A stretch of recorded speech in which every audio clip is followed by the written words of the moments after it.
Welcome to episode 392 of In Touch with iOS, the show that talks about iPhone, iPad, Apple Watch, Apple TV, the Vision Pro, Mac, and related technologies. I'm your host, Dave Ginsburg, and we have another full panel this week. We're going to start off, well, our guest this week, Guy Serle. How you doing, Guy? Glad to be here. Jazz hands. Yes, I'm doing fine, Dave. Thank you for inviting me this week. Absolutely. Glad to be here for you to be here. And also here is Jill McKinley. How you doing, Jill? Oh, I'm doing great. I'm Friday Eve, and I'm glad for it. I am glad for it as well. Also here, Eric Bolden. How you doing, Eric? It's been a great day. Has it? It's good. Yeah, and this is a better finish. With the birds that you have behind you this week? Yep, got the birds, have, my new headband that's comfortable. Well, yeah. We're gonna get your everything perfect. Get your first review on that. I didn't get mine yet, but we'll get to that. Ben Roethig is here. How you doing, Ben? I'm doing fantastic. And actually excited to talk a little bit of Vision Pro today. Well, good. I'm glad to get you to hear what your insights are, what's been happening. Marty Jencius is here as well. Glad to have you here, Marty. How you doing?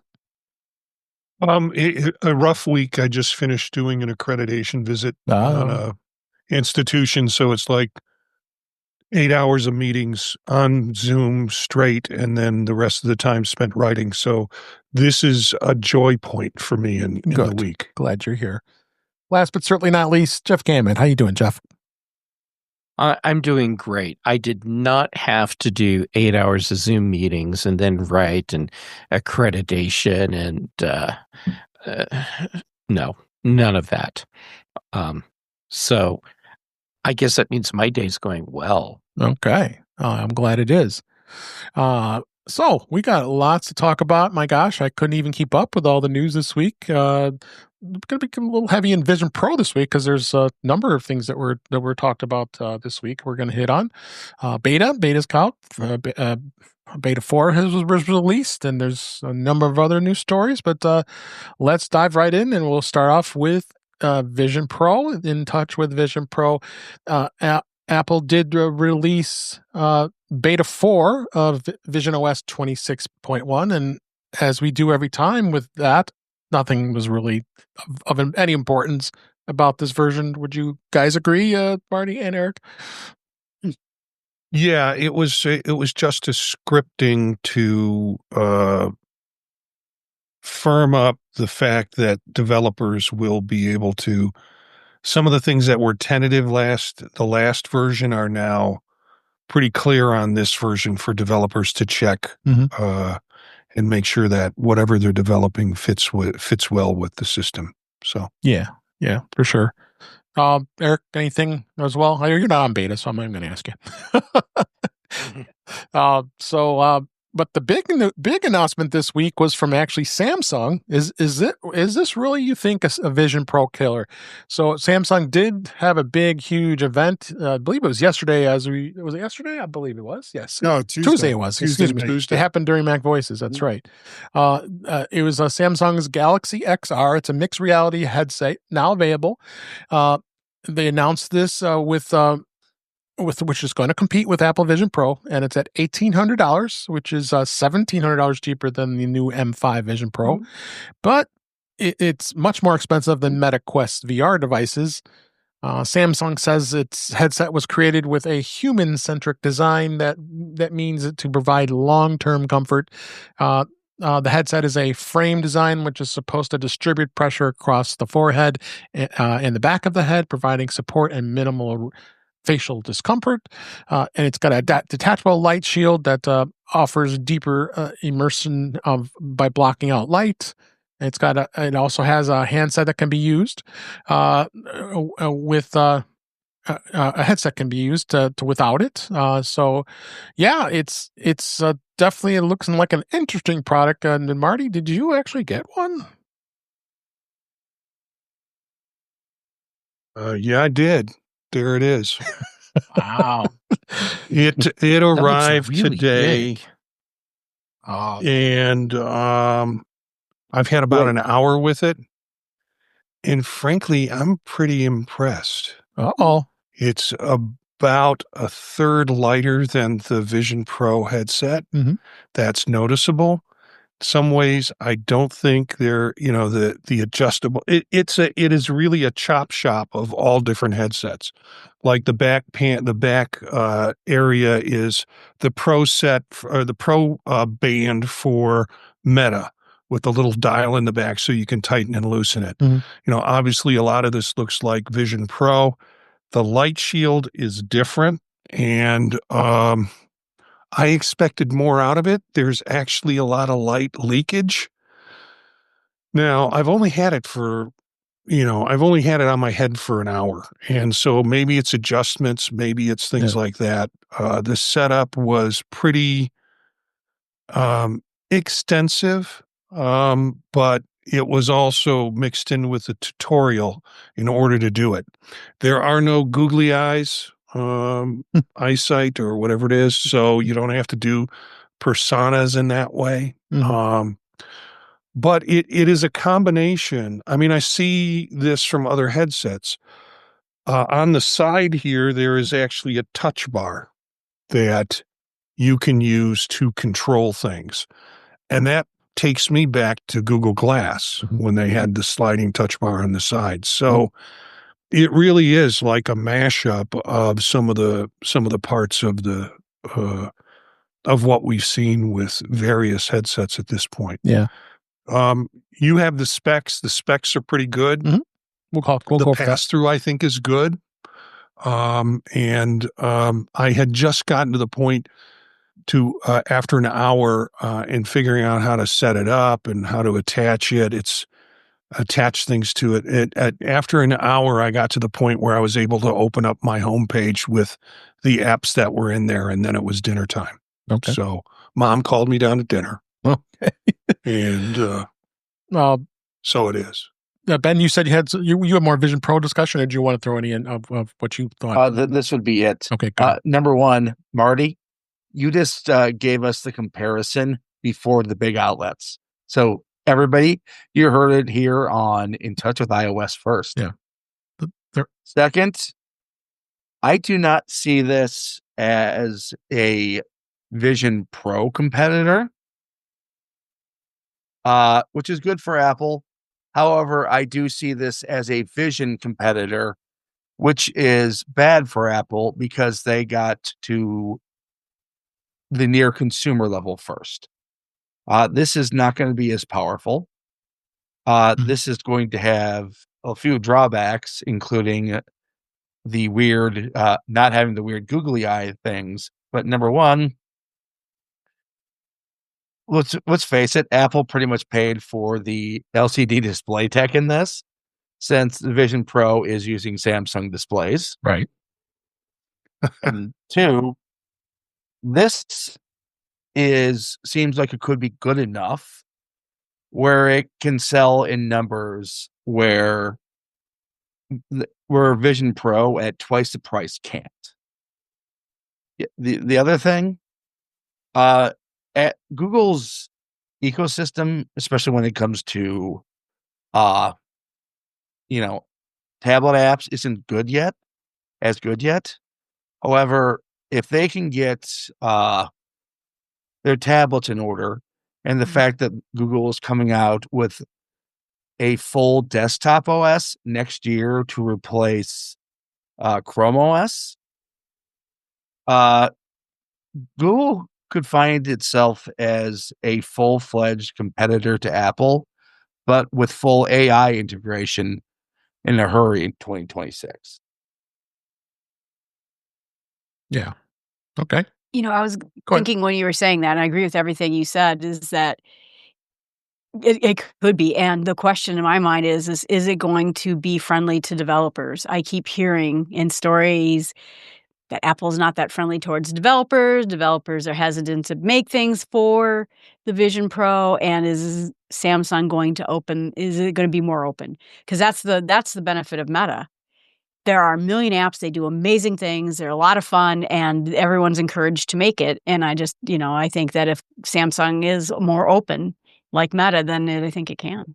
The thing is, Samsung's just making the device. This is a total Google system. Yeah. I mean, it has all of Google's advantages, including the fact that unlike Apple, they completely did Street View, which that's going to be really great in spatial.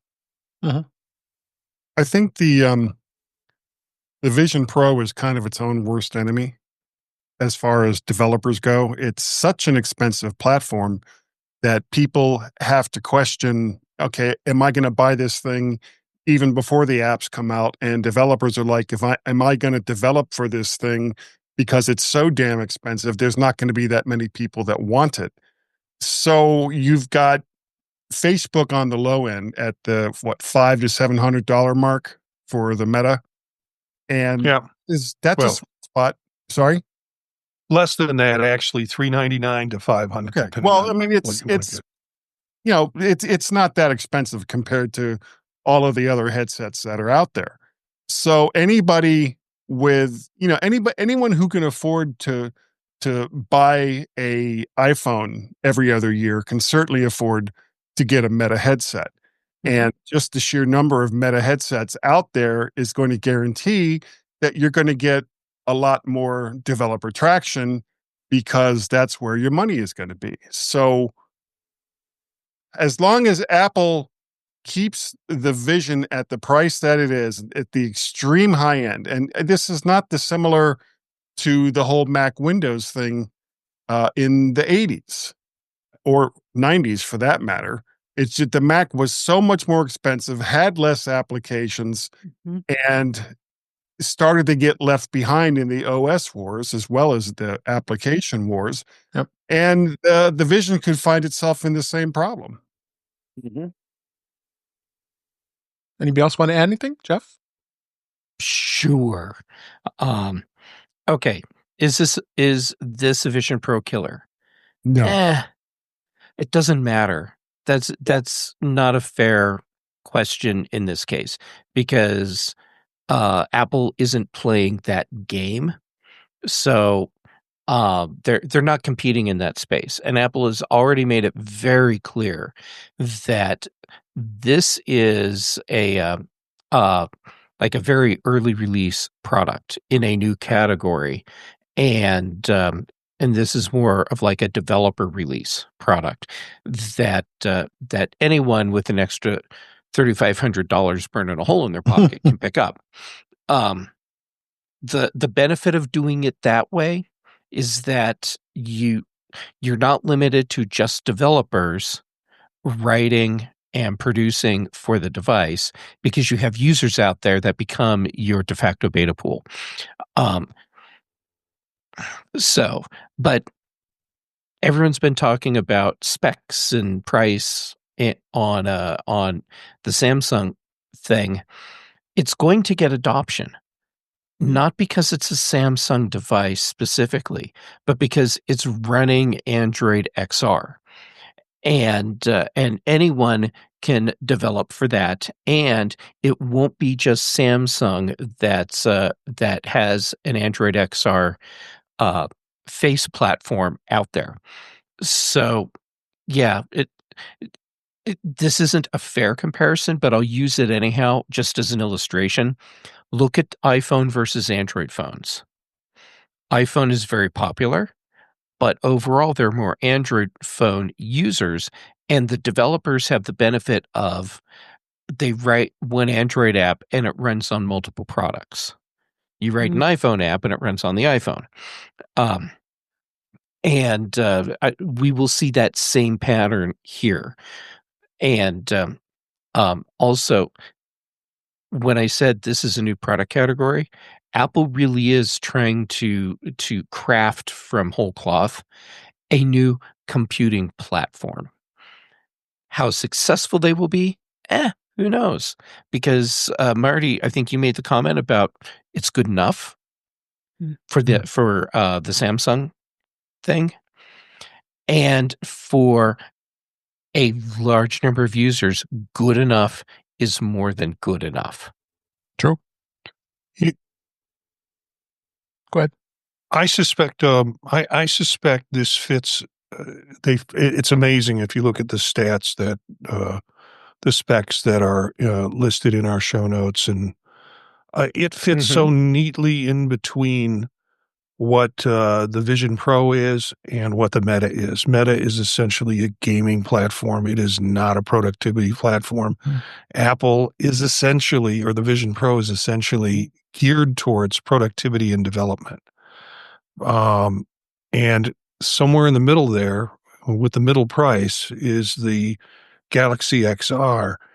And they have productivity apps on it. I've even just started seeing YouTube videos and people saying this is how you use it for productivity, but I don't think it has like you said, Jeff, it's good enough for most people who want to do productivity.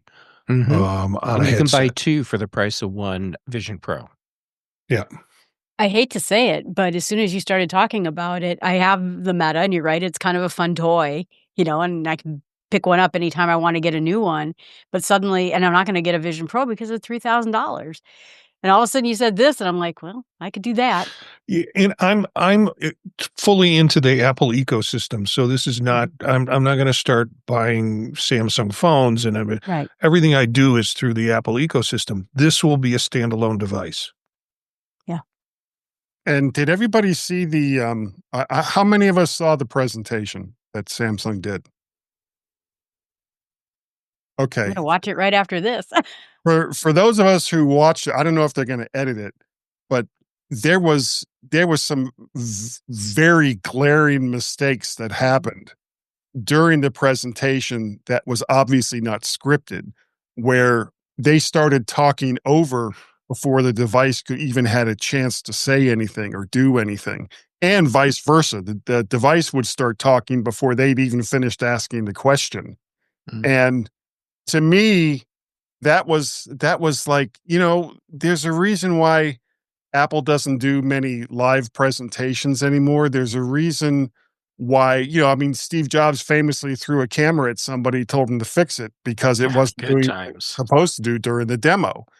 And while the device, for the most part, during the demonstration was pretty impressive, the screw-ups that happened during that presentation, quite frankly, I don't know who it is that scripted that whole thing, but they should have had that in beta a little while longer. Not so much the device, but the presentation, because that was not ready for prime time. No. Yeah. Plus, Samsung has always had this kind of weird culture to its presentations. Yeah. I don't want to get too deep. So- I'll let you do a final comment. I don't want to get too deep on how the presentation was, but let's go ahead. Yeah, I was just going to say that I think this product is really good news for Apple. Yeah. Because the thing Apple was missing was a device that was half its cost that people could consume media. And everybody's been asking for more media to come out, but the people producing it need a broader audience. You can produce media for the Vision Pro and for Apple devices, and it's kind of like the highest end you need to be, and then you adjust it for everything else. So from a production standpoint, I think it makes producing immersive films worthwhile. And that's important. And when you go to produce immersive films, one of the best ways to do it is to have a fleet of Vision Pros with you on the set to do your dailies and review scenes and make sure it's all working. And Apple's putting a lot of money into training people on how to do this. Blackmagic is putting a bunch of money into, this is how you produce this content. And, between that and productivity, that there's a nice number of devices going out, produce the more content, and then at some future point, come up with another device. Okay. And in the meantime, you have the fill-in with the Galaxy XR. Absolutely. All right. Go last one for you, Jeff. One last little thing. If I were a betting man, I would start putting bets on how long it takes before someone dumps the Android XR off of their Galaxy and gets ALVR or some other flavor of Linux VR running on this instead. And and when that happens, that's going to be a total niche thing, right? But it's going to be super cool to see what people start doing with their headset. Okay. Well, we'll hear about it in Next Portable Council next week. Yeah, probably. Yeah.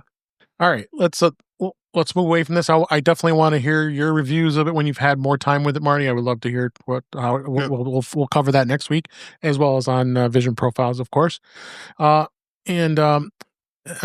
I also wanted to ask you, did you receive your M5 Vision Pro as well?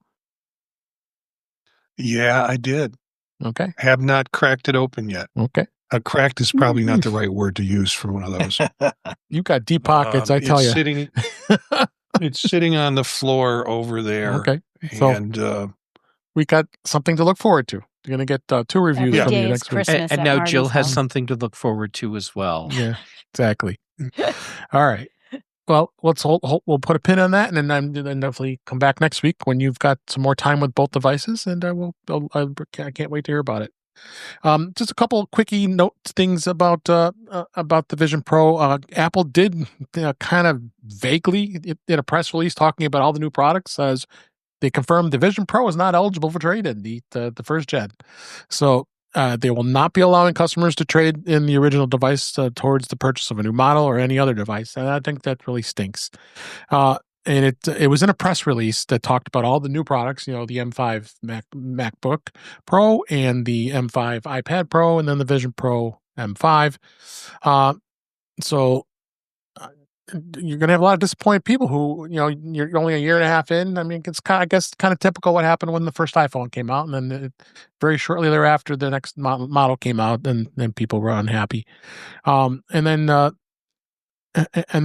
the it does include that dual band on the box, which I'm going to ask you, Eric, in just a minute, since you've had it for a bit. And then, which I think kind of stinks, that the fact that us first gen, why do we have to buy it? Why couldn't they offer us an upgrade or something a lot less than having to buy it full out? But that's Apple.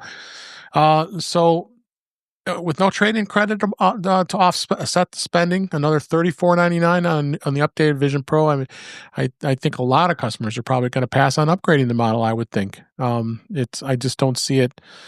And I mean, even when you sell it privately, I mean, we all, I mean, Marty and all of us have looked at what the pricing on it, and there's $2,000, $1,700, $1,200. And that's crazy after a year and a half of a device that's still perfectly capable of doing what it does. Yeah, albeit it's going to have a slower M2 processor, but I'm not ready to upgrade yet. I don't have any deep pockets right now that I could be doing that right now, especially when I have to play a game and wait until I could find out how much I'm going to get from the trade-in. So we'll see where it goes. I bet you they're going to change. I bet they change at some point. Ben, go ahead. You seems like you wanted to give us a comment on this. Considering what happened Tuesday, this is a really bad week to be doing this. Yeah, I think so too, because now they have competition somewhat, as we talked, but I think it's definitely going to be something I don't think it's smart on Apple's part. Marty, what are your thoughts on this? Yeah, I understand it. I think people were kind of depending on it if they wanted to upgrade. Yeah. I really don't think this release with the M5 was for upgraders. Right. It was for enterprise, and it was for people who just needed another kick in the pants to be able to purchase it. But now there's a new game in town, and if people are looking for entertainment, some apps, the Google Play Store, and we haven't had a chance, and we won't do it now, but maybe we'll talk about it on Monday or next week. Right. The idea of the interface and the hand use interface is uniquely different from what you see on Vision Pro. But I don't think the M5 release was for upgraders. I would probably agree with that. I really don't. I think it was for enterprise and new. Jeff, do you want to put any thoughts on this? I've been sitting here thinking about No Man's Sky on Vision Pro. Okay, here's where I'm going with this.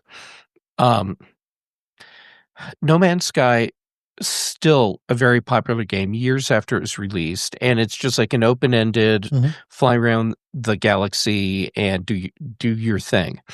And in VR, which I haven't played it there, it's just like bonkers crazy. And I'm thinking, man, being able to do full-on VR for that game on a Vision Pro would be kind of cool. So I know that's totally not what you were asking, but I'm thinking, man, that'd be a good selling thing. But it's making me think, unless you have motion sickness or get motion sickness. Yeah, then it's going to be a mess. But yeah, I have a hypothesis for you, Dave. Getting back to your actual question. Okay. And my hypothesis is that Apple is still figuring out what makes fiscal sense for them for a trade-in program for Vision Pro. And it's been out long enough that maybe what they realized is it doesn't make sense for us financially to take these back. But maybe the M5 model, when that one gets upgraded to something else, that'll be the time when they start a return program. Yep. And but timing wise, man, this is a bad time to find out that's not a thing. And sure, it'll annoy a lot of people. But at the same time, I bet if I went on eBay right now, I would find very high interest in people wanting to buy an M2 Vision Pro, and you'll get more for it that way anyhow. Yep. Let's just say, okay, one last comment. I want to move on. Go ahead, Joe. Oh, I was just saying, I said it last week that I still wonder if it's, oh, well, no one give me a trade-in on this. Hey, Jill, would you like my Vision Pro for $1,000? And now the user group has doubled. We now have a bunch of people who got some for cheaper, and they're happy, and we increased the base of users out there. I don't know, not doubled, but more. Yeah. All right. Let's go ahead and move on. I just want to get through a couple quickie things here. Eric should be very happy. Apple did release the new Vision Pro developer strap. So when you do get a new M5, you'll be able to buy that. Same price, $299. A big waste of money, in my opinion, but okay. It is interesting to see now Apple is having Vision Pro made in Vietnam. So it's not going to be in China, which is great. I like to see more production go into other countries. And obviously the government is probably going to allow it and not hit them with tariffs. And that's a whole other story, which I'm not going to go into. But interesting to see that. And then also Vimeo announced that it's I need to stop you for a second, Dave. All right. I'm sorry. Whoa. Sorry. You mean that was something else. It's okay. So the whole thing with Vision Pro now being made in Vietnam, great. But I'm not happy because the sentence ends there. It should be Vietnam and that and is another country, because this is a perfect example of an incredibly fragile production pipeline. If something happens, and it could be like a big storm that keeps finished units from being exported out of Vietnam, it could be anything else.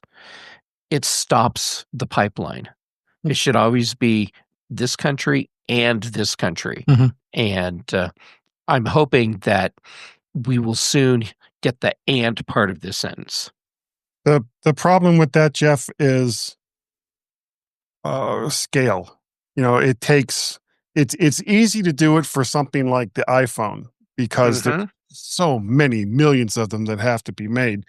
But when you're talking about products like the Mac or the Vision Pro, it's so expensive to set up a manufacturing line, not only just in one country, but in two countries, that, is it really worth the cost of doing so?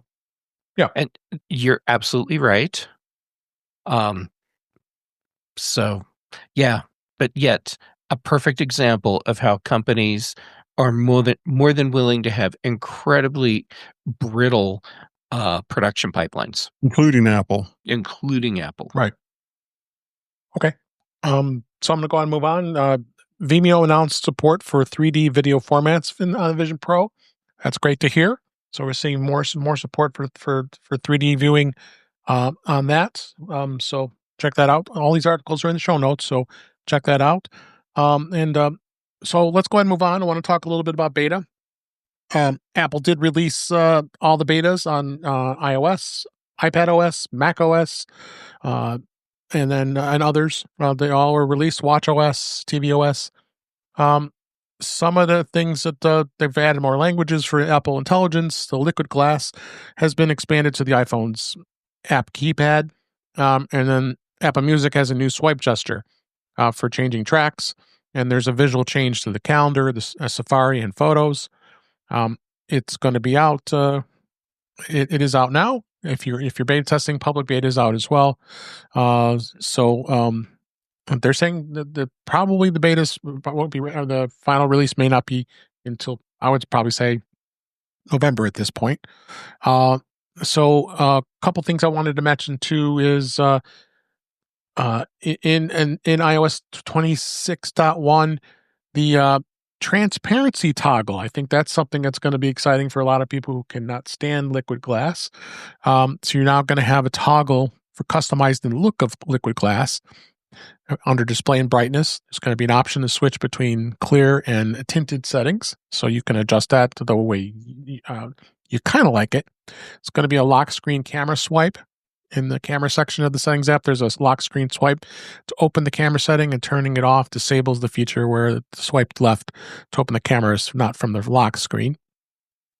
More phone haptics, Apple Intelligence settings, not much going on there. So they're continuing to evolve with iOS 26. So we're seeing a lot more items in there. I think I'll just get Ben real quick. If what anything you noticed that you liked on the release or beta on iPhone. Well, I have both the tint and the no camera swipe on, and I really like both of those options. I mean, tinted is not going to get rid of liquid glass. It's just going to make it a little more frosted. Where if you didn't like it completely see-through, even I who like that liquid glass think that tinted is actually a little bit better. Yeah. So it's definitely going to be interesting to see how that goes. Because, like I said, I don't mind liquid glass, but a lot of people are not too excited about it. So, but it'll keep evolving. We'll see what happens. Let's also the Mac OS, the Tahoe came out too. I don't think there was really much to say to what was released on Mac OS. Marty, you run it on an old beta on Tahoe. What did you notice anything? That I don't think it was too much exciting. No, it's kind of like VisionOS. There ain't much going on. Yeah. So, and tvOS, watchOS, and VisionOS, of course, we talked about was all released as well. Couple topics I wanted to hit here real quick here. This was an important one. This came across late last week, just after we did the last week's show. There is a new iPhone security setting that you really should turn off immediately. This was a Mac world. And it happens to all of us when the iPhone's running out on power. You can't wait to get home. You need to charge as soon as possible, or maybe you're getting to board a plane and you want to top off your phone's battery. But many locations, there's always going to be a place you can plug in, but can you trust what you plug in? So you got to be careful. But the problem is what happened was that this setting was turned on automatically. So if you plug something in, then you want, before you would get a warning. Do you trust this device? Do you trust this computer? Do you trust anything? Well, you really should not trust it, and you want to decide. Let you make the decision whether or not you can see it or not. So basically, what you have to do is you go into always locked, and the way you do it is you go into iOS 26 or iPad 26 or later in the settings, go into privacy and security, scroll down until you find the security section, tap to wired accessories. You have 4 options: always ask for new accessories, and then automatically allow when unlocked, permission if the device is unlocked, or always allow unlock. And it's set to always. So that's not good. So make sure you're turning off that setting, because I don't think that's a very good idea to have that on by default as being automatic. Everybody here turn that off? Because we did talk about this earlier last week. Yes. Me too. Yeah, I'm trying to. It's not letting me. Really? Oh, you're in beta too. So just to be clear, the always when unlocked, that's the key thing. It's when it's unlocked. Right. But yeah, changing it to always ask totally makes sense for me. Yeah. So more of a PSA than anything else. I think it's important to know that. So for those of us who are into sports, the Apple Sports app just got better with the NFL and college football fans. You got the live, the play-by-play information that's actually showing up in the app. So that's really cool. Marty, did you try this? I think I tried it as well. I think it was cool to see that Apple continues to evolve this app for sports. Yeah. I think the problem I had was I had too many teams that I wanted to know about. Okay. So I was constantly turning off or constantly swiping out notifications. And then they'd come back and tell me the score at the end of the quarter. And then they'd come back and tell me the same score at the beginning of the next quarter. So, yeah. Oh, anybody else tried this app? Ben, you did, I'm assuming? Yeah, it's now replaced the ESPN app for live activities for me. That's good. Because Dave, I found it to be really useful when I'm looking up the sports number. You never look up that. No, I don't. It's those costumes, Right? I'll never forget. I'll never let you down on that one. I always have to. I have to tease. That's perfectly fine, because it warms my heart. I know, because I will always remember how upset my dad was when I asked about the costumes for the players. Yeah. I can beat that, but I'm not going to do it here. Yeah. I am looking forward to this moment. That might be an after dark segment. So we did talk about this pre-show, but I wanted to hit on it a little bit here. OpenAI's ChatGPT Atlas browser was released this past week. Actually, we discovered it. It was on Tuesday as we record. It's a dedicated AI browser that includes the ChatGPT integration. OpenAI is saying that the browser was designed around the question, what if you could chat with your web browser? The dedicated Ask ChatGPT sidebar allows users to actually ask the chatbot questions directly from the browser without having to go to the app and do it. And you'll also be able to do other things like provide page summaries, compare products, answer questions about content on a website, edit and check code, and more. Because you can see what the user's looking at, the browser memory is included for personalization purposes, and Atlas will learn more about the user over time, just like what ChatGPT does when you start asking it lots of questions. For searches, the browser opens a ChatGPT-based response, but there are quick access tabs to do traditional searches and other options. The ChatGPT sidebar is meant to stay open while the browsing takes place, providing a browsing companion. It also includes OpenAI's operator AI agent that can take actions and complete web-based tasks like the booking restaurant reservations, ordering groceries, and so on and so forth. The one thing that is kind of intriguing, I think, is the fact that you can ask it what it sees on this website and try to summarize what it's reading. It knows what you're looking at right at the web page, whereas in ChatGPT before, you would have to put the link into there and say, hey, summarize this page for me, or tell me about something that you're wanting to find out about something that's on that page. So I think this could be a trend here. I mean, Comet is out for as far as I get the name of the other one that's a Perplexity, and so they'd already had come out with their new version of the browser. So is this a trend? I'd like to hear your thoughts, Jeff, on this. You're right. This is a trend, and this is a trend that Google, I think, is really scrambling to make sure that they don't lose control of the situation. When you do your search in Atlas, it is by default, as you were pointing out, a ChatGPT search and not a Google search, and that's important because what's happening when you use Atlas or Comet or any of the other browsers that are an IA tool like that, you are sidestepping Google, and that's a big problem for Google's business model. So this, what we're seeing here, this is the future of web browsing and the future of web searching. Right.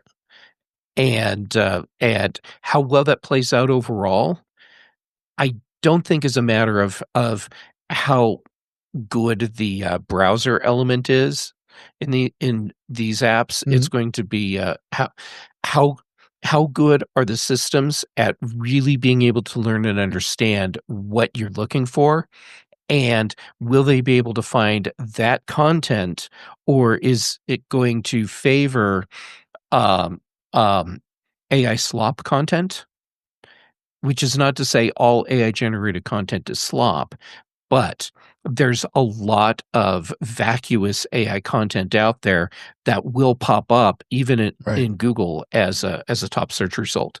So, this is the way of the future. We need to be learning how these types of browsers work for us today, so we're prepared when we see the big shift for everyone, however long it is down the road. Yeah, we have to. This is the trouble. This is really trouble. Google. If other companies, other AI companies besides ChatGPT, remember they've been pushing the Chrome browser out for a really, really long time. So, including a browser with your machine learning AI, whatever you want to call it, isn't impossible, which ChatGPT just showed. So I think we're looking at a whole different series of browsers coming from a lot of these different AI companies. And it's just going to be a question of how well does it integrate with the browser? How well is your privacy protected when you use this browser? I don't mind them using my search results. I just don't want to be identified as being the person who generated those results. So, go ahead and use machine learning to get all of that information. Just don't associate it with any individual. And then you've kind of got both bases covered. And that likely could put Apple at a disadvantage as far as browsing goes, because you're getting paid $1 billion a year by Google to have Chrome as one of the browsers that's on all of the platforms that Apple sells. I think you're wrong on this being a problem for Apple because they are savvy. And if they haven't been with AI. No, they haven't. Yeah. And so assuming they can get their poop in a group on that, then they have the opportunity to create the browser that does everything you just asked for. And when you talk about integration, we need to think bigger with integration. How well does your browser integrate with all of your data? Okay. Well, it needs to be strong and soft. It needs to be strong and soft. We're talking about a 2-ply browser here. Yes, yes, exactly. We need it. I can offer you a 4-ply browser if you like. Oh my gosh, we're going here. Wilted? All right. Instead of talking about plies, let's go ahead, Marty. Give us your thoughts on this. I don't have any thoughts on this. Okay. I don't have much to add on that. Okay. All Ben, my thoughts are now the paper products aisle at Walmart. Very good. Guys are scaring me that I had the biggest comment on that. Anybody else want to add anything to this? Yeah, I was going to say that I'm noticing, because I do almost everything in ChatGPT these days, research things, write things that, because I'm terrible at writing. So it helps with my grammar and picking better words. And the problem is I'm seeing people using ChatGPT to be a task manager, to be a diary, to be all these different things. And it suddenly struck me that if you have a browser, suddenly you can have a front-end interface, a web interface for all your task lists, all your diary entries, whatever it is you're doing with it. The one thing that's missing is I can ask ChatGPT, hey, what are my tasks today? Or it's winter now. What are my winter tasks now that it's winter? But I don't have a cute little Todoist app face, to it. And I think this will give it, it can become the everything now. Yeah. That's exactly what they want. Mm-hmm. Yeah. There's a reason why this is starting as a Mac only app. That's it. It's Mac only. And it's because they can, and this is my hypothesis, they can build the integrations that they really need to help give you the Jill app that you want. Right.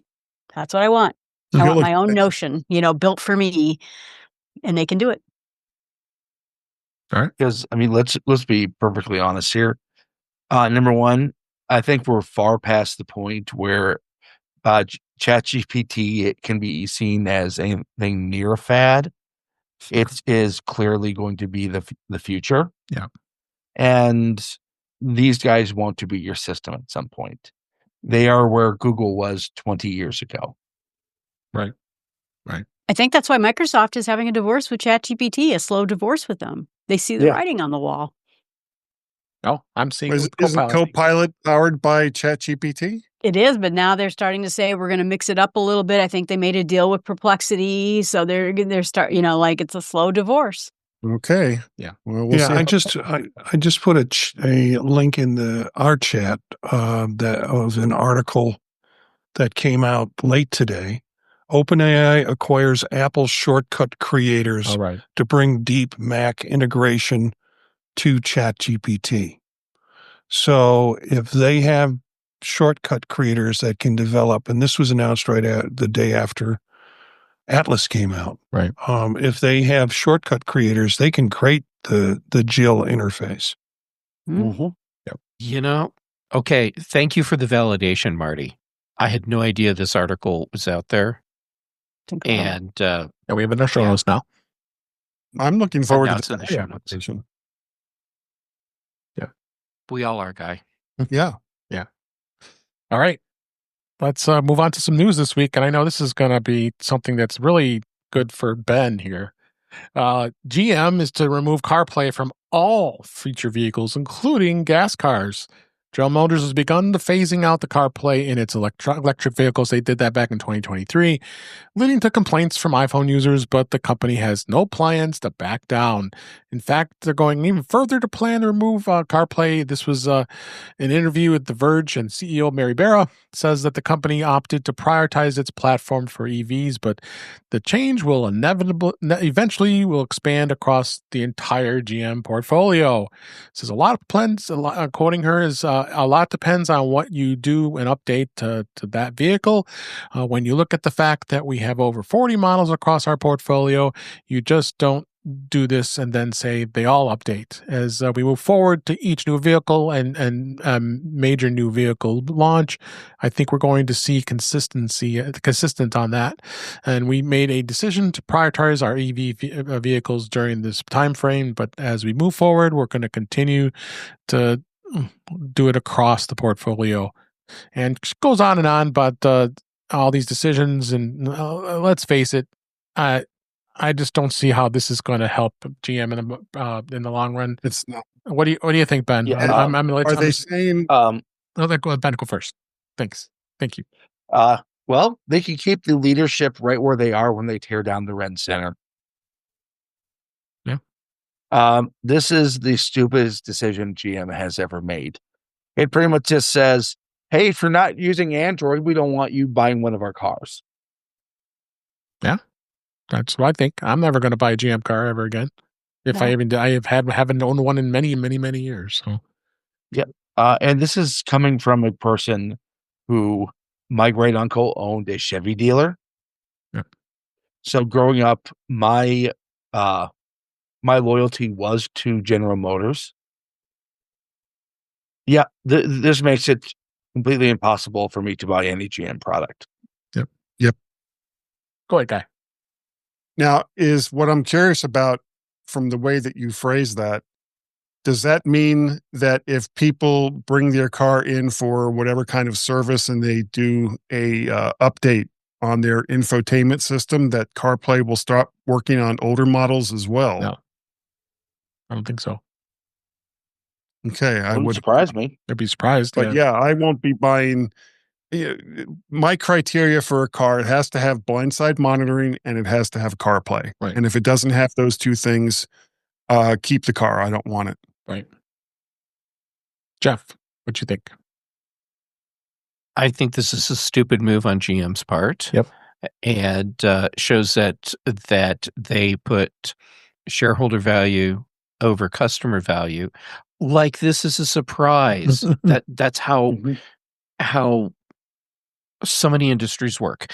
But here's my big question. In the grand scheme of things, does this even matter? And Ben, I totally get the yes part because I think it does, but we're in the echo chamber. How important is this to people outside the echo chamber?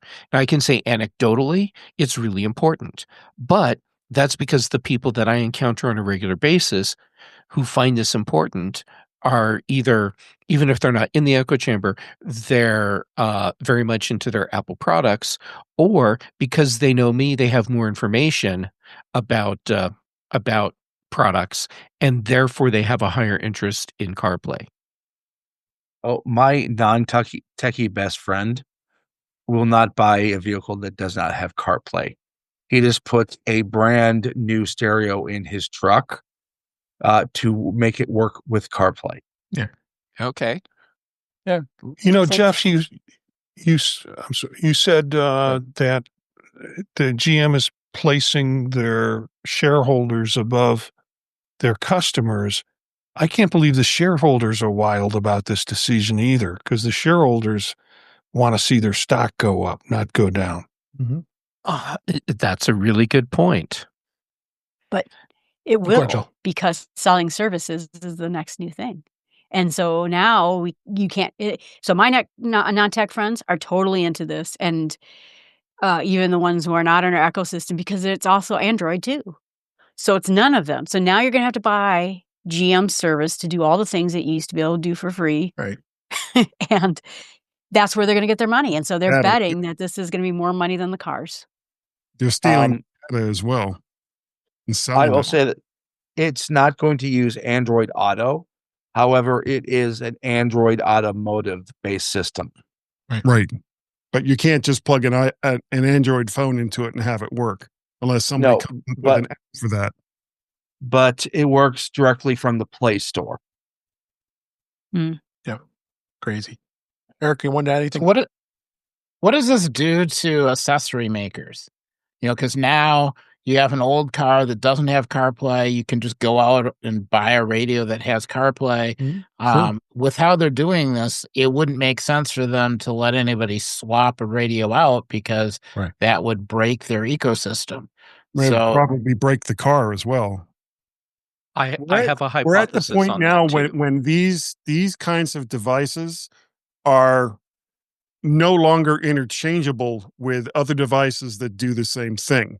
because it's all interconnected within the car itself. Your information, your temperature controls, and so much else that you rely on your car giving you as far as information goes every single time you start the engine.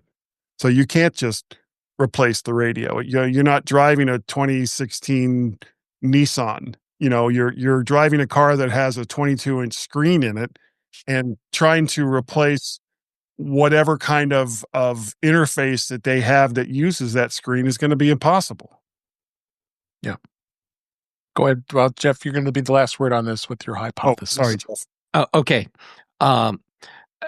We've all seen the ads for those portable CarPlay devices. Whoa! Make me small again. His Make camera me small it again. just zoomed. Why did it do that? Listen Every to me, single people. pour. Listen. I'm sorry. I guess I'm going to have to launch the Ozbot app to fix it. Anyhow, pay close attention. All of those screens that you can just stick on your dashboard and give you CarPlay. Yeah. That's going to be the thing. Yeah. Those are going to get more popular. Yeah. Okay. All right. How do I make this small again? I like little head Jeff better. I don't. Yeah. Big head Jeff scares me. There you go. You there we figured it go. out. All right. I found the setting. So, Okay, I have the hand gesture stuff turned off for my camera. Why did it do that? Because I'm assuming it was a hand. It happens all the time on the Insta360 link too as well. But it was very dramatic, wasn't it? Yeah, and everyone really listened. It was There is a setting on the Insta360 turn it off. Yeah. interface that turns that on and off. Yeah. Yeah, and this is an Ozbot. And Ozbot. I turned it off, but apparently turning it off doesn't actually mean it's not going to continue to function. Yeah. All right. Another topic I like to hit real quick is that, and of course this is all rumor and speculation, but I thought it was interesting to see, Ming Chi Kuo, we always trust and value his insights on everything here. Trust the Quo. Trust the Quo. Just like the Germinator. So Apple's iPhone Air experiment fails. The supply chain cuts production by 80%. iPhone Air's demand failed to meet Apple's expectations as the company's supply chain is scaling back shipments and production. He reports suppliers are expected to reduce capacity for more than 80% between now and the first quarter of 2026, and some components with the longer lead times will be discontinued by the end of 2025. According to Kuo, he says the iPhone Air's poor performance suggests that the iPhone 17 and 17 Pro models already covered the majority of the high-end user demand. So there's little room for new market segments.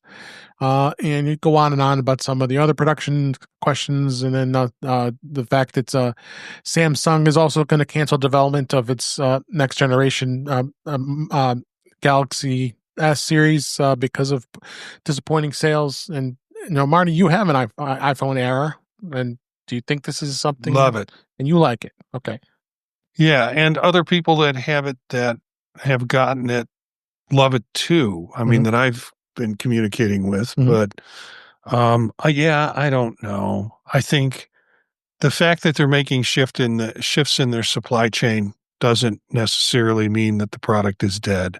Right. If that was the case, then the Vision Pro would be dead. We wouldn't be seeing an M5. I just, whether the supply chain means something or doesn't, I don't think it matters in terms of the future of the Air. Even if this is half of a fold phone, I really do enjoy it. Come on. And for those folks who wanted lighter, smaller devices, this is the phone that if they are not photo crazy people who want the best cameras, or they're just using their phone to take a picture.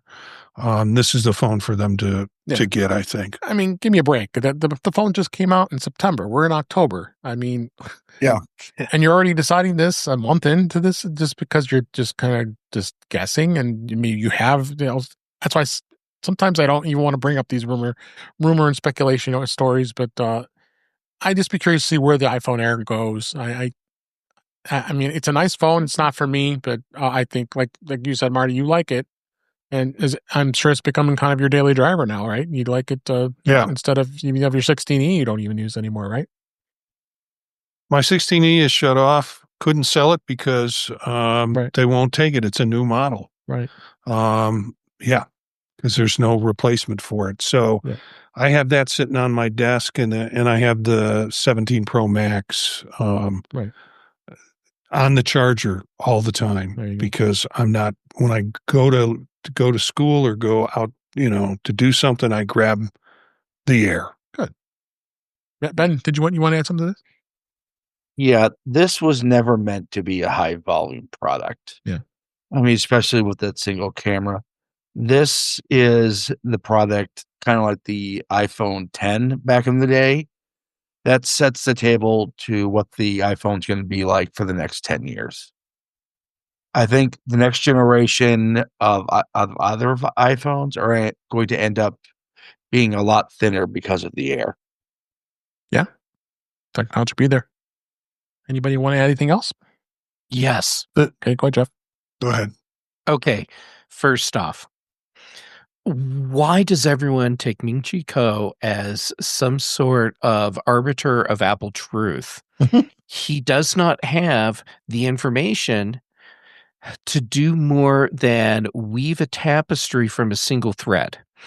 And Apple has a history of ramping up production.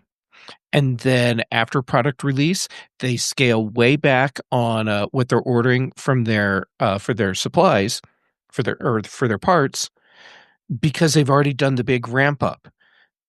And I bet if you went and looked at components for all these other devices right after launch, we will see that there's a scale back on part supplies. That does not mean that this is a product that isn't selling well, that people aren't interested in.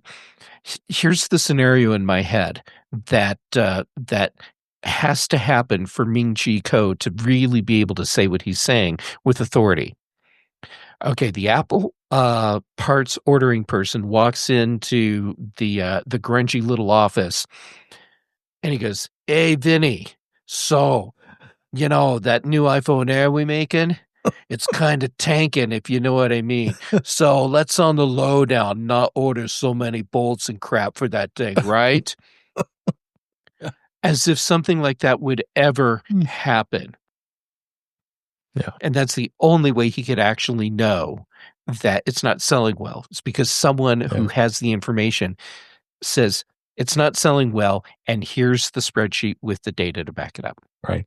And then Ladies and gentlemen, Jeff Gamet does a show a night and 2 on the weekend. There you go. Don't forget to tip your waiters. Don't forget. Go ahead, Guy. Oh, I was just going to say, then they go out for cannoli. And then they go up for cannoli. Yep, and then someone that ends up in the river. Yes. Eric or Jill, you want anything? Staying away from that one. Okay. Yeah. No, I want to hear you do an inappropriate accent. One last. Go ahead, Jill. I was going to say about it is that, like I said, and maybe this is more of like a girl problem, but you get tiny pockets. We don't have very big pockets in our jeans and stuff like that. And so I just think that if you're not into photography, and imagine someone, New York City, they got the cute jeans, they're walking out, going to dinner, they just want something they can slide in their pocket and do that. And this phone is great for that. And I'm always going to get addicted to the camera, so I'm always going to buy a Pro. But I see not every, I think this is a really good thing because, like I said, it just, these phones are big in pockets. Even the smallest Pro is big. Yeah. Jill, you have that also suggestion works for not just women, but also for men.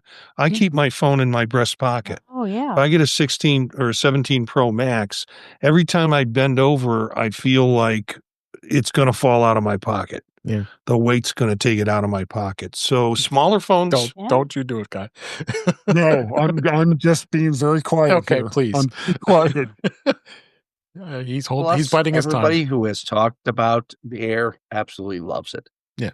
So Yeah. All right. You know, I bet if you looked back at the monthly newsletter that whoever it is that Minji Kuo works for puts out every single year, right around this time, this product is failing, that product is failing because supply lines are going down. Yeah. He's got to have something to put into the newsletter to send to investors to try to convince them to spend more money or buy more shares of whatever stock it is that they're pushing for this week. Yeah.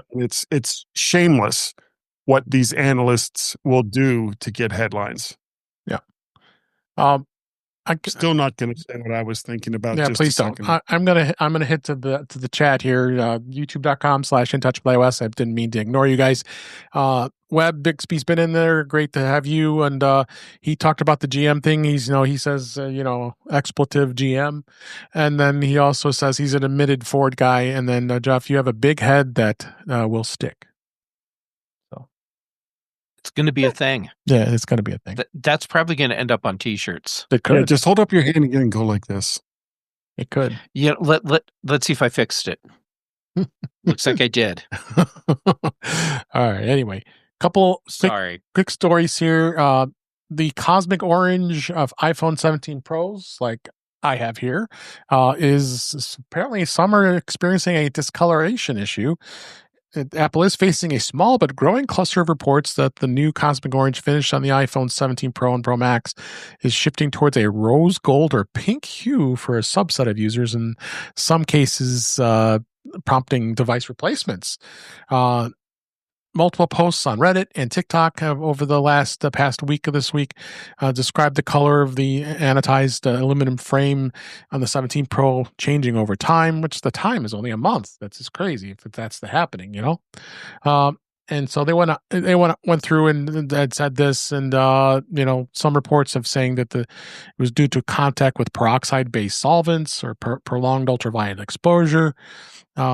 Apple does have a support website instructing consumers using a 70% isopropylene alcohol wipe, 75% ethyl alcohol wipe, or Clorox disinfecting wipes. You may gently wipe the exterior surfaces of your iPhone. Don't use products with moisture on any openings, and don't submerge your phone into any cleaning agents. So yeah, we all know all this. So I think this is just an isolated incident. Honestly, you're always going to get people to scare you. Oh yeah, look, I spent all this money on an iPhone with the cosmic orange. It's no good. So mine looks perfectly fine. It's now cosmic grapefruit. Yeah, it's grapefruit. Michael, look, mine on the camera I'm showing, it looks perfectly fine to me. So I mean, it's been fine. So I think this is going to be this will be the end of this run for the color. Seriously, it could be. I think it will be as popular as it is right now. I call it presidential spray tan or Home Depot. or Home Depot show title now there. I like that color. Oh my gosh. Yeah, I'm doing everything I can to inject into the conversation something that creates a cognitive dissonance with that color for folks. So, all right. I'm going to move on. It's also proof that blue is by far the superior color. It is. I would agree. I like blue. Just I bet it'll be periwinkle after you wipe it down with the Clorox wipe. Yeah. Oh my gosh. All right, I'm moving on. All the new products are out at the Apple stores this week. They came out yesterday as we record. The 14-inch MacBook Pro, the iPad Pro, and the Vision Pro are all available at Apple stores. They've talked about the updated 14-inch MacBook Pro. The base model also offers 2 times faster SSD read and write speeds. The updated Vision Pro, as we know, 120 Hz support. And we've also talked about the iPad as well. So if you want to go to the store, I didn't mention that earlier, that you can do a new demo of the new M5, which I may do just to see how it is when I go into an Apple store next. But I'm not going to buy it. Well, but we're definitely going to wait to hear what Marty's review is on that as well. And then lastly, I wanted to hit real quick was YouTube is actually did roll out an AI likeness detection tool to prevent deepfakes. The YouTube today began rolling out this new AI likeness detection feature, which lets creators detect, manage, and request the removal of unauthorized videos that use AI to generate or alter the creator's facial likeness. According to YouTube, the feature is meant to safeguard identities and prevent audiences from being misled by deepfakes. The likeness detection tool is available in YouTube Studio under a content detection tab. After completing an identity verification progress, which actually requires a photo ID and a selfie video, creators will be alerted to when an AI-generated video is using their likeness. The YouTube Studio will show a list of videos with the titles, channels, and the channel views and dialogue, along with an option to request removal. So I guess this is not a bad deal to do this. I mean, we were already concerned about these deep fakes. Guy, go ahead. What do you think? No, it's a great idea. And why they haven't done this before, I don't know. Right. Because, YouTube has avoided prosecution in the past for, copyright infringement and all the rest of that. Yeah. Mostly because they changed the rules for content creators to use copyright material. Well, there's really nothing that's much more that shouldn't be much more copyright than someone's likeness and their voice and their mannerisms and everything else. Right. Just don't do it. Make your own content when it comes to actual video. Yep. Good God. Jeff, you want to add anything to this? I'm curious to see how effective it is. Yeah. Because when you look at the track record of AI detection tools in general, there's a ton of false positives and missed positives. Mm-hmm. And I question how good this is going to be at catching those. And we see it's like almost weekly there's new improvements for the quality of these deepfake videos. Right. So, at what point do we get where you can't use a tool like this to accurately detect any deepfake video? Right. Ben, anything to add? I can't think of anything that they haven't already said. All right. Derek? No, I'm good. Jill, Marty? I was thinking about Sora. Right. You gave us a code last week. Right. And if you look at it, so you start seeing, like, I made an image of myself and I'm friends with Allison. So I made a video of the two of us in Iceland for no apparent reason, just because I wanted to see what it did. And then all of a sudden I started seeing people making all sorts of videos of all sorts of people, friends or people who couldn't possibly be their friends, like, James Cagney, or people are dead. Mm. And then a story came out that said that Robin Williams' daughter asked people to stop making videos of Robin Williams and sending them to her, Right. and stop putting them on YouTube. And this just exploded with everyone making videos of people. Right. And yeah, that's what I think is happening. All right. Yep. It's scary, but here's the day and age here. But I thought I put my own image up there. So am I going to now be a template? Yes. Yeah. Right. Marty, anything you want to add? No, everybody said what I think is important about this in terms of deepfakes. Okay. So, all right. Well, thank you for being here this week, everybody, here on the panel. That was a lot to go over this week. There was a ton of stuff. I could probably keep going, but I think we probably should wrap it up. It's been a long episode, but a good episode. So thanks for everybody in the chat that was here joining us tonight as well. So let's go ahead and wrap up.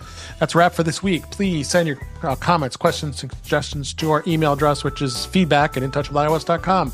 You can follow us on BlueSky and Mastodon at InTouchWithIOS. Support the show by buying me a coffee at intouchwithios.com/coffee. We'd really appreciate it. You can become a patron of the show by going to patreon.com/intouchwithios. We have 2 tiers available to support the show. we would really appreciate it. And make sure you like, share, and subscribe, like Webb Bixby did, and Cletus, and Brian was here earlier. He joined us at our YouTube. Our YouTube channel is youtube.com/intouchwithios, where we live stream, and the live stream stays out there afterwards. You can go watch it, and we also provide audio of this podcast, as well as for all past shows. You also can check out In Touch with iOS on Flipboard, where many of the topics we talk about are flipped in that magazine. The links in our show notes. You can like, share. You can also join us through one of your favorite podcatchers, which is like Pocket Cast, Overcast, and Apple Podcasts, and many others. But better yet, just go to our website. That's at intouchwithios.com, where all the links to all the ways to listen to us are there on that site. I am Dave Ginsburg. You can find me on BlueSky and Mastodon at DaveG65. And we're going to mix it up here a little bit. Jeff Gamet, tell us where we can find you. Thanks for being here this week. Well, first, thank you for being so tolerant of me. I do appreciate it, and I understand what a burden it is. You can find me on the social medias as J Gamet, and I'm most active on Mastodon, BlueSky, and PixelFed right now. Then for shows, Tuesdays on Chuck Joyner's Mac Voices Live. Here for your show, Dave, In Touch with iOS on Thursdays. The Big Show and the Mac Show on the British Tech Network. Brent Chaffin and I do The Context Machine, and Patrice Brendamore and I do Retro Rewatch. Thank you, Jeff. Appreciate it. Guy Serle, so glad you made it this week. Thanks for being here. I tried to be good, Dave. Yeah, well, I really did try. I think we appreciate that. Thank you. Yeah, there was a lot of restraint on my part. Where can people find you, Guy? Thanks for being here. You can find myself and the Gaz of Maz over at the G-Men Show. If you enjoyed the My Mac podcast, you should check out our new show. It's available through most of the various podcatchers of your choice. If you like the show, tell your friends. If you didn't like the show, tell your enemies. You can also send me an email to guy@mymac.com. We are currently searching for even more little 5 to 10 second bumpers where you can say pretty much anything you want to say about me or Gaz, and we will play it during the show. As far as social media goes, you can find me over there on the Twackster as both Mac Parrot and Vert Shark. I am also on the Skies Are Blue as Mac Parrot. Thank you so much, Guy. You're welcome. Ben Roethig, thank you for being here. And where can people find you? Well, you can find me at Ben Roethig on your social media of choice. You can find my writings and ravings, if I ever choose to do so again, at roethigtech.com. You can also find me on such shows as the Big and Mac shows when I'm not working, on the British Tech Network, and on the absent Chuck Joyner's Mac Voices Live. Thanks, Ben. Eric Bolden, thank you for being here and all your wisdom of Vision Pro and all the fun. We've had some great conversations off the show here this week, so thanks for sharing all the stuff you did and helped the show along a little bit with our Vision Pro coverage. Where can people find you? Well, sitting in virtual space somewhere with my Vision Pro. Otherwise, I can be found on Mastodon at Bolden at mas.to. Mondays on Vision Profiles, covering VisionOS. Tuesdays on Mac Voices, covering Mac OS, and of course here on Thursdays on In Touch with iOS, covering all of the rest of the OSs and wrapping up the week with additional news. All right, thanks so much. Jill McKinley, thank you always for being here. I really appreciate it. Where can people find you? Oh gosh, thanks for having me. You can find me and everything I do at jillfromthenorthwoods.com. And that has all the links, and I'm primarily on YouTube, X, and you can email me. All right, great. Last but certainly not least, Marty Jencius. Thank you always for being here. It's always a pleasure having you. Where can people find you? This is like the first kiss of the weekend for me. Everything goes wonderful after being here tonight, and I love hanging out with all of you, despite what my parole officer warns me about. You can find me at Jencius, Jencius at Twitter or X or whatever you want to call it. Also, BlueSky and Mastodon.social is mainly my socials right there. Monday night with Vision Profiles with Dave and Eric. Tuesday nights here. Tuesday nights with Chuck on In Touch with IO, or not Touch. Tuesday nights with Chuck on Mac Voices. Wednesday nights on my new podcast called Galaxy X Files. No, I'm only kidding. Wait, another one? No, not that kind of Galaxy. No, I'm not going to do another podcast now that I have a Galaxy headset. Oh my gosh. Thursdays The here. apps are out there. Yeah. That's it. Now I might wind up doing it just for that tagline. Anyways, it's fun to be here. Thank you. And thanks for all the folks that I get to play with on Thursday nights. Absolutely.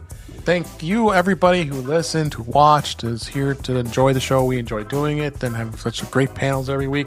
But we'll be back again next week. Until then, thanks for watching, thanks for listening, and we'll talk again soon.